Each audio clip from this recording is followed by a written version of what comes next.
welcome to another episode of Death By, where contestants will earn reps for their arguments for a chance to stand on top of the podium pedestal. I am your host, Lauren Kalil. Whoever I decide has the best argument through the final round will win 30 seconds to talk about a topic of their choosing.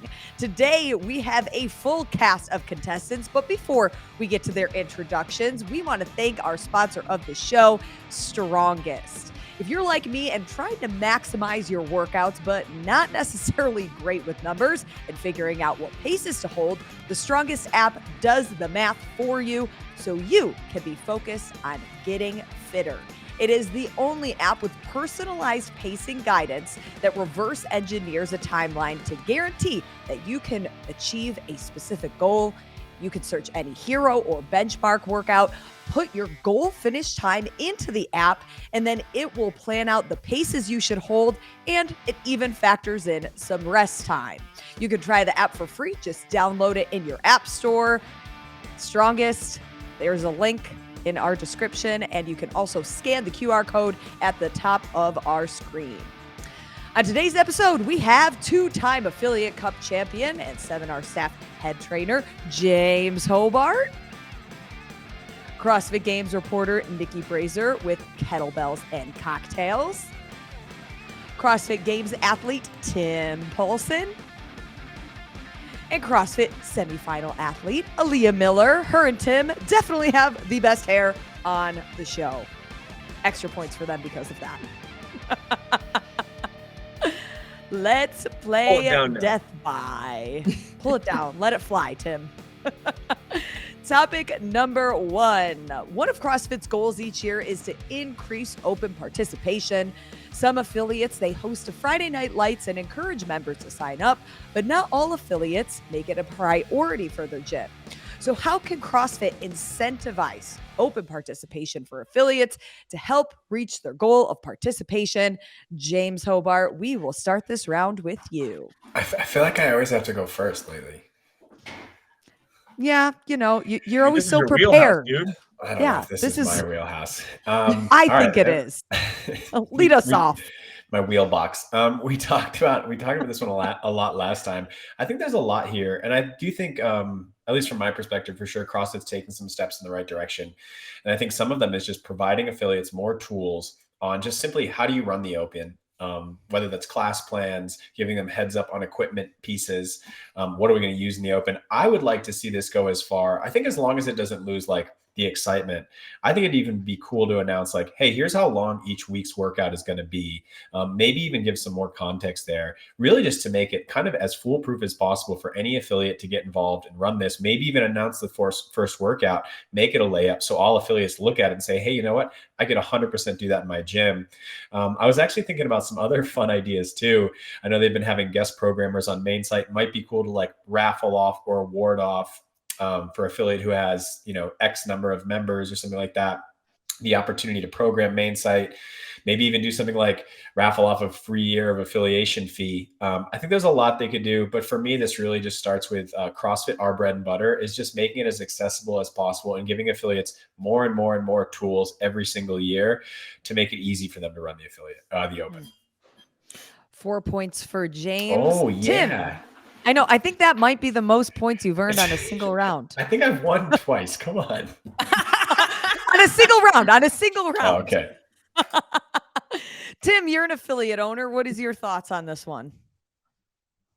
I mean, I think honestly, the incentives have to be financial. Like, not to sound like a giant jerk, but I think to tie it back to a lot of members won't sign up for the open because it doesn't necessarily directly affect their affiliate. So like they'll come do Friday Night Lights still, they'll come to classes on Fridays, which is when we always do the open.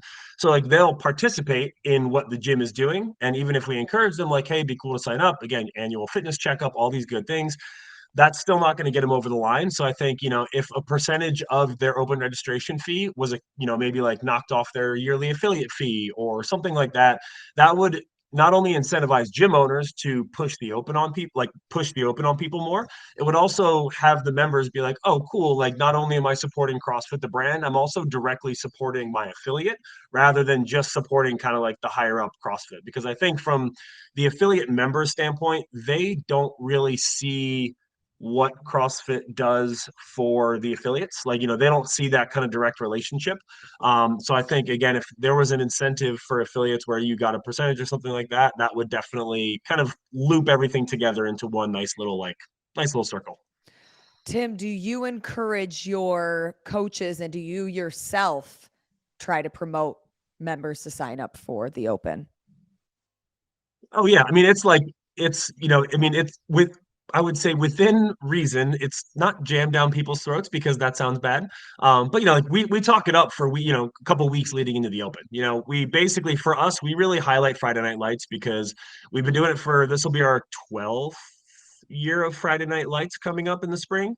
So like we've been doing that forever, and it's been like the highlight of the year for a lot of people from a community engagement standpoint, just from like having fun, competition environment. It's just a really fun time. We bring in kegs of beer and just kind of make it like an evening. So like we push Friday Night Lights more than the Open because again, that's for us like, hey, this is the community aspect of it. This is what we are excited about. Come participate.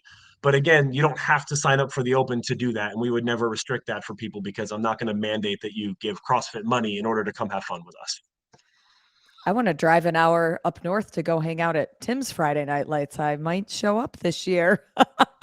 I'm going to give you 5 points, even though you brought up it's about money. Sometimes money speaks to people. Ellia, welcome to the show. We're going to let you tackle this one next. Thanks for having me. So I think whatever they do, it needs to incentivize the affiliate owners, but also the members. I think a lot of things that people bring up incentivize one or the other, but we need to find a way to incentivize both because yes, the affiliate owners are going to try to get their members to sign up, but you also need the members to buy in on it. So, they've done things like I think last year they gave discounts for Noble and Spartan Race if you signed up for the Open. So offering things like that for individuals when they sign up.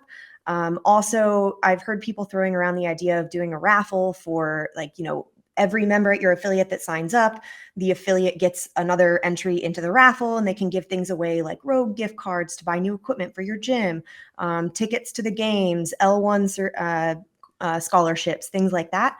So not only are you incentivizing the affiliate owners to try and get their members to sign up, but you're also incentivizing the members to sign up. And then when it's the more people at our affiliate that sign up, the more tickets we get, then it's members trying to encourage other members to sign up. So now the owner is encouraging them as well as the person working out right next to them. I think along with that, CrossFit needs to focus on making sure that there is simplicity for the affiliate owners to run the Friday Night Lights, either simple floor plans or no floor plans at all, accessible programming, and then maybe even something like sending a media team out to different gyms throughout the Open to capture client success stories, to hear the stories of members within the community and why they're doing the Open. Ellia coming in hot with a 6-pointer for this round. Tim, your 4 points seemed promising. We'll see if it holds up. Niki, bring us home in the first round. Dang. Well, Ellia basically took the answer that I had in my brain. I do think that it's twofold. I think it's one thing that we need to do to incentivize the affiliate owners to then re-incentivize their people. And it's a separate thing that we need to do to individuals to incentivize them. On the owner side, I mean, I've been coaching the Open and helping owners run the Open in gyms for the last 12 plus years. And I think that the biggest pain point I see over and over is figuring out how to do things like run heats or figure out how to do things like run classes simultaneously on Monday when people want to come in and retest. So I think resources from CrossFit to the affiliate owners to help with maybe like class planning or maybe even alternative programming for Monday. If you want to run this class on Monday while still running this Open workout, here's recommendations on layout, on programming, on things to do, just more resources for the owners. And then on the individual side, I do think that you have to incentivize people with the opportunity to win something. And I think it's great that CrossFit in the past has been like the affiliates with the most member signups can win X, Y, or Z. And that's great. We should keep that. But I don't want to exclude the affiliate that only has 80 members.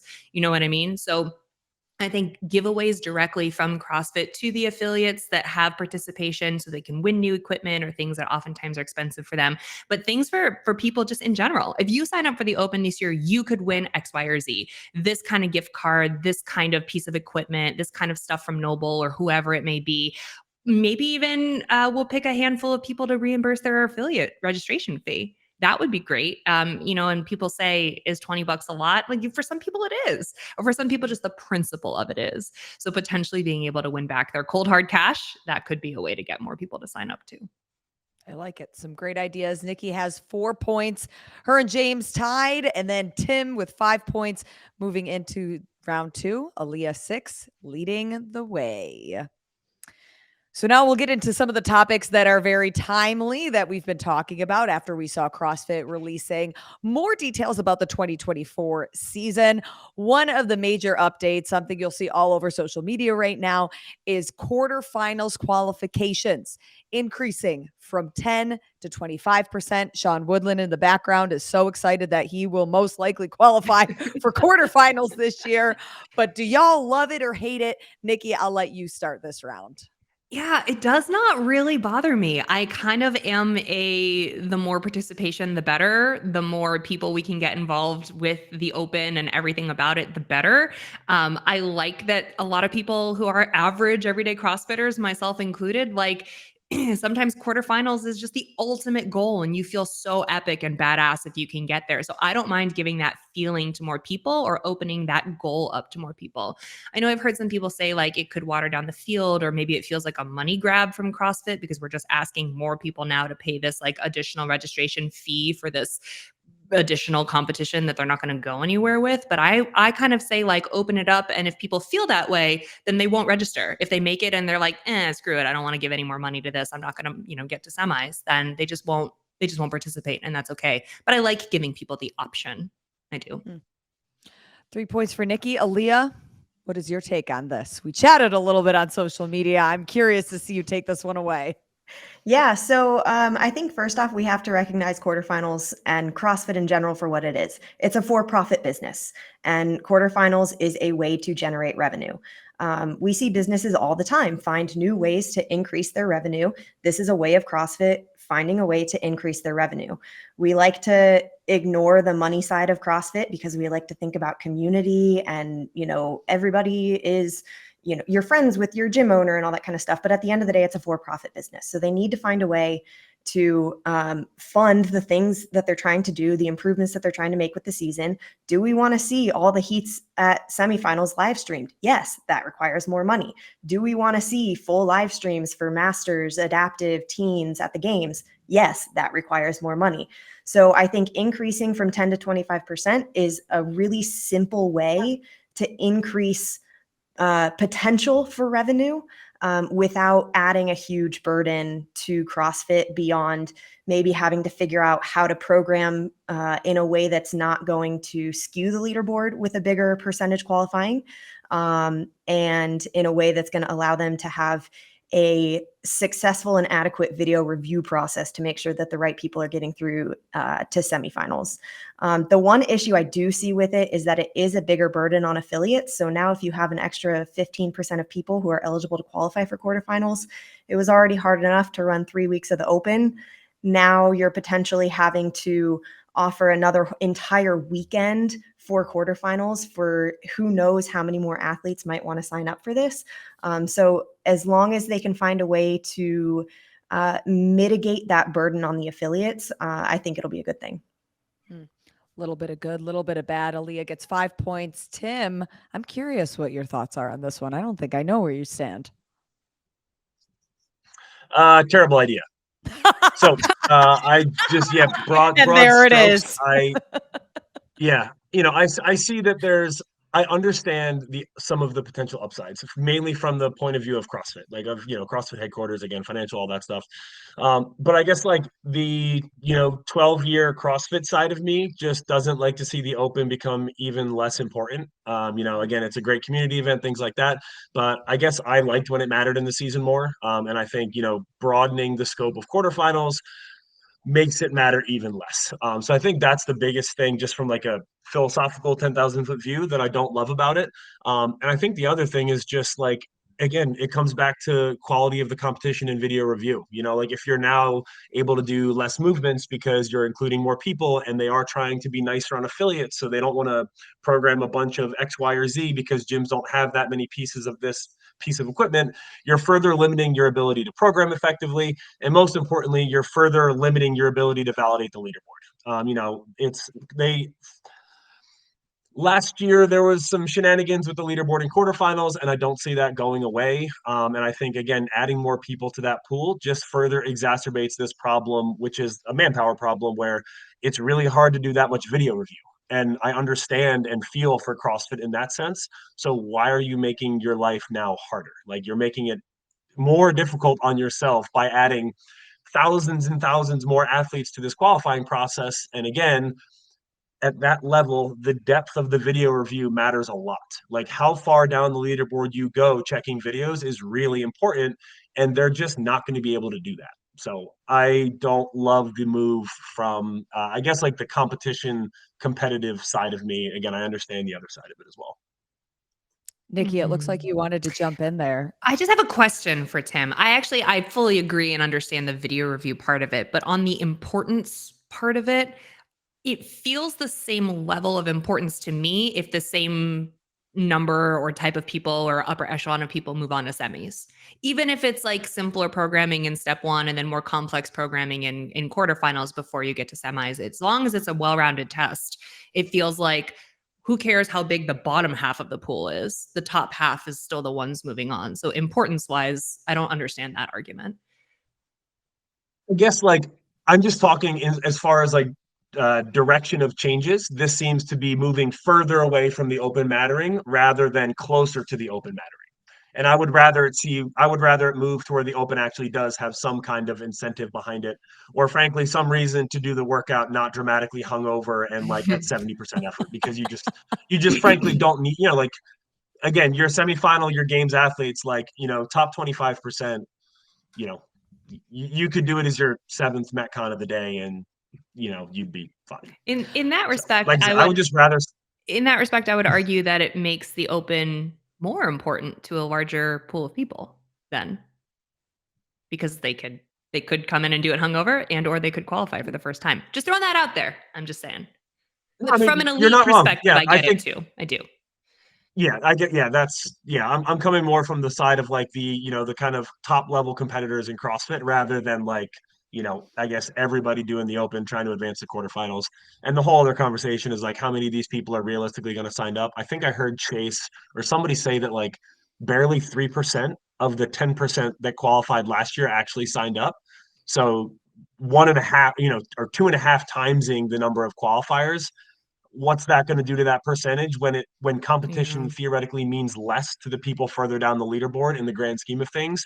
So I guess the money grab argument might not even make sense to me because I don't know how effective of a money grab it might be, when it's all said and done. But yeah, I don't know.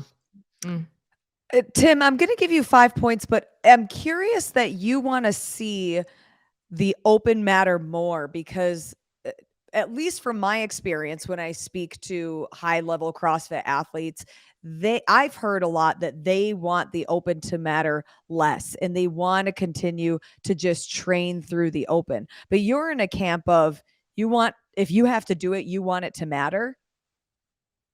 Yeah, basically, like if you're going to make me do it, make it mean something. Don't make it purely like for elite athletes, the open is purely participatory. Mm-hmm. I just need to pay my fee and do the workout.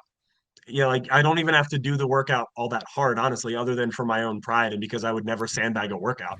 Like that's really what it comes down to is like if I'm going to put my name on a leaderboard, I'm going to send it because I don't want to put out a crap score that doesn't reflect my fitness. So yeah, I guess that's more where I'm coming from, I guess. Okay. All right. James, what are your thoughts on this one, man? I just want everyone to know that Tim basically said he doesn't have to try to beat you in the open. I just want 99% of the CrossFit world to know that that's what he just said. Well, Tim is the 1% at the top of the leaderboard, sure. So of anyone, he probably actually could say it. For sure. Tim's fit. It was just the delivery was like so sneaky. It was good. No, I think I kind of agree with Tim here. I don't know. I would like it to see it become more exclusive. Like, I don't know if there's a way after the Open you like peel off the top 200 athletes, and then there's like they go on and do the quarterfinals workouts, but then we make a losers bracket for everyone else below 200. I know losers bracket's not the right word. You're not a loser if you're doing this. I get that. I'm just trying to have economy of words here. And then so then there's like a second quarterfinals bracket, people who don't care about going to semifinals but want to do quarterfinals, and then they get ranked. That might be more interesting. I don't know how you do it. I would like to see it get more selective. For me, I think this is going to be a testing year to kind of see how things go. I think there's a lot of things, and I actually haven't really talked to the games team about this too much, that they have to test out. Like, how do we handle the influx of more videos to judge? How many people actually even sign up? It's interesting to hear, if it was actually 3% of the 10%. Well, this year, if we get to 6%, that's still not a lot of people. Then I think all our worries about like the complaints about money grab and judging burdens, all those go away if a lot of people don't sign up. So in a way, I think this is a test. I know I'm fence sitting here. So I guess I kind of feel ambivalent about it going from 10% to 25%, because last year, even if you didn't want to be on the leaderboard, you could still do the workouts anyway. So sorry. Okay. Not a great answer, but you're getting the vanilla answer out of me on that one. I don't know. It's okay. Then I'll give you a vanilla score of 2 points. I'll take it. Okay. But you're I right. honestly, not to derail this conversation. There's just a lot that we will learn from getting the data points after the next year. Go ahead, Tim. Yeah. I was just going to say, not to derail the conversation completely, but I still think the long-term solution to this, if you ask me, is like, you can keep the season structure the same. You can make the Open matter more or less, but like, you need to have pro divisions and community divisions. And again, I think that's just that it needs to head in that direction. We don't need to talk details. Like, I don't want to derail this conversation for the next 45 minutes, but I think that's what it needs to come down to, is like, if you are going to commit to competing in the season, you need to register for the pro division. You're going to be increased levels of scrutiny on video review, things like that. And if you're in the Open or the community division, you're just doing this for fun. And, we reserve the right to have your score not affect the competitive leaderboard. I think. And if you're in the details community aside, division, you have to come in and do it hungover. You have to. That's the rule for everyone. How you sign up. Every workout has a beer mile rule. That's right. And community division is a much nicer name than losers bracket. I'm on board with the community pro division. The losers bracket. Now it's the losers division. I feel like I should get extra points just for being mean. So, but anyway, that's just my. Well, it was fun. It was fun until then you sat right on the fence. I know. All right, guys, going into our third and final round. Another major change, the number of athletes that will qualify for each semifinal. The top 40 men and women for quarterfinals in each region will compete. This represents a significant change from 2023, when 60 men and women competed in Europe, North America East, and North America West, while 30 competed in Asia, Africa, South America, and Oceania. Is this change a step forward or a step backward for the sport? Niki, we'll let you start. Oh, Tim's got his hands on his face. We'll let him go second. I think in order to have a real opinion on this, you need to be deep within the data of the last few years, which I am like not smart enough to know. But I think in order to really understand the implications of this, you have to understand the last few years of who's qualified out of where in what place and what that meant for the rest of the games. If you look at just last year, I believe there were 3 athletes who qualified who would not qualify per the standards this year, who ended up going to the CrossFit Games, right? Bethany Flores, Rebecca Vidison, and Yella Hoste, who ended up in the top 10 at games. So I think that at the end of the day, like, it's gonna... You can't necessarily say like top 40, top 60, top 10, top 80, whatever. The people who move on are going to move on because anything can happen in our sport. But at the same time, I don't necessarily think this is so drastic of a change that the podium will see a difference. So if you weigh those two things against one another, like, I personally don't hate the changes, but I can totally understand how people can look at the data from the last few years and be like, this is unfair to the people who could potentially qualify and maybe have one shitty event at semifinals and then fill that hole by the time they get to games. Like, I get it. I get that. 4 points for Niki. Tim, Let us have it. Yeah. I mean, I'm going to start off with the same answer I had last time. This is stupid. Like, this is bad. Like, I don't understand. I don't understand what we're doing here. I honestly, like, I would love to know the rationale that went into this decision other than having the same numbers across the board and having that be easier to follow and understand. Like, I think that's the only real justification I could see for regions that we frankly know you can, look at data, or you can just use your eyeballs and you can look at a region and say, hey, this region is not as competitive as this one. Why do we have the same number of people with an opportunity to qualify for the games? So again, I don't honestly see a world where this is a good thing. I think, again, there needs to be some logical, data-driven way to allocate and drive these things. And I don't know what that looks like. I don't know if they're using the worldwide ranking system to determine game spots still, so that, technically your depth of field or your games qualifiers aren't going to be as affected. But I just don't see, I don't see what we're doing. I don't know why we need to do when we just what felt like took a step in the right direction last year to having these kind of super semis, to having these regions that we know for a fact are more competitive, have more people there trying to qualify. I just don't know. Is this a way to make it more repeatable in the future, though? I suppose if they stay with the same standard? I mean, I guess I just don't understand. I think when it comes down to it, you don't need to have the same number of qualifiers at every event. Like, it's not that hard for a fan of the sport to look at, like, oh yeah, well, it makes sense that, like Africa is a less developed competitive region, so they get less spots to semifinals and less spots to the games. Like, that logic tracks right through to me. And then you explain to them, yeah, like North America East is a more competitive region. They have more qualifiers for semifinals and more qualifiers for the games. Again, logical progression, all that tracks. So now if we're going to say, like, okay, Africa has 40 people at semifinals, but they get one game spot.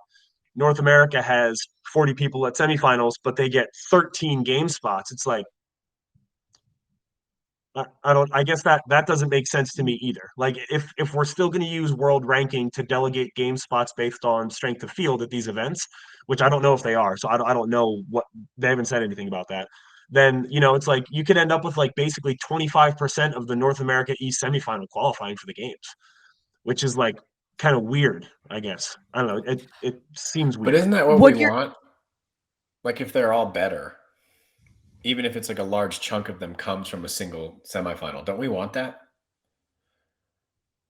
I mean, yeah, but I guess I also don't understand why you would be coming from when we know. I mean, yeah, I guess you could make the argument either way. Like, I guess then getting a semifinal spot in North America East, I'm using it as an example because I competed there forever, obviously. Like, I guess maybe that becomes more, like lucrative, and that matters a lot more. But that means that then quarterfinals matters a lot more. So that puts a lot more stress on quarterfinals from a judging review process, things like that. So I don't know. Like I said, I guess it just doesn't really track to me logically why we would, if we're going to allocate game spot, and they might not even be doing that. They may be setting a fixed number. I don't know what they're doing. Again, that information hasn't been released yet, and I haven't heard a rumor one way or the other. Would you have a preference on whether they were fixed spots or they used worldwide ranking? If you're going to have all the fields be the same, they should. I mean, if they made this worldwide ranking system and they get rid of it the next year, I would just be like, what? Why? Like, yes, it needed to be ironed out a little bit. There were some things that could be better about it, but like, you had a pretty good starting point that actually mattered. Why would you get rid of it the year after you implement it and create it? Like, I wouldn't even call that a good test run. Like, 1 year is not enough time to say that we tried this and we decided it didn't work or it was a bad idea or whatever. Like, you need more years of data in there to hammer out the formula, to have more competitive data in it. Like, oh, I would be blown away if they just get rid of it. I would be floored. 5 points for Tim. James, let's see what your thoughts are. I liked the little conversation you had with Tim. Do I get any points? Half point for it. There could be some potential Maybe. fence sitting here. I guess part of me really likes this. Like, I like the idea of continuing to thin out as we get closer and closer and closer to the games. I might even like to see 30 men and 30 women at all semifinals. I think that kind of makes sense to me. And then to Tim's point, you just increase the amount of qualifying spots at more competitive semifinals and decrease those at those semifinals that are less competitive, maybe in terms of the world ranking. So I really like that it's going in that direction. I don't really know the reasoning behind this. If I had to guess, and you start thinking about, what does the season look like and where can we put resources and value? Running 60 athlete heats is a huge lift. And this is coming from somebody who, if I tried to compete today, would be enormously washed up. But, sometimes watching those final 2 heats, I don't know. I just always think back to when they did regionals, Nate, and it was 20 minutes of watching someone try and get their first strict muscle up. Hats off to them for making it that far, not discrediting their effort. But as we professionalize this sport, we need to continue to see more professional things happen at our top tier events. So I would like to see this get even more thinned out as we go along, make sure we're giving those semifinals that have the best athletes the most spots. And honestly, less heats allow us to have more money resources for the athletes who are there, even though it's a smaller group. So I guess I like it. But it depends on what they do in terms of awarding how many people from each semi go to the games. We still have to see the answer to that. That'll give us a lot of clarity here. Tim, did you have something? I guess I just think the counter side of that would be if we want the sport to further professionalize, we need more people, more qualified people competing at the higher levels of competition, which right now is semifinals, So if North America East, let's go ahead and use the 30 as an example. The 30 spots 31 to 60 in North America East. If they could go, I'm sorry, Africa, I don't mean to pick on you today. I promise I'm not. I'm just it's just my example. I'm tied up in North America East and Africa. But theoretically, you could probably send North America East 31 through 60 to Africa. And if you were to compare times, they would probably they would beat many, many of them. So I guess I understand the argument where we need to obviously bring up these lesser competitive regions, and there's a place for that as well. But also we also need to reward these already competitive regions and make sure that those athletes that are on the cusp have a chance to break through, take that next step. I don't have the easy answer to that, but I guess there's definitely a balance that somebody smart needs to figure out how to strike. Nonetheless, James, I'm still going to give you 5 points because I think you had a valid argument, and sometimes you do need to take a step back to make the viewership experience better for people before maybe then we can qualify more athletes. Ellia, I know that you have some thoughts on this, especially as a semifinal athlete yourself. Let's hear your take. Yeah, I have a lot of thoughts on this. Okay, so just broadly, I'm not as upset about this as a lot of athletes are. I think that from a 40,000 foot view, it does make the sport easier to follow, especially for somebody who knows nothing about competitive CrossFit. This is the first opportunity in the season that they get to see people compete live, and to see even fields across the board, across the regions, is just simple to understand. Yes, it might change when we talk about how many people from each region are qualifying for the games.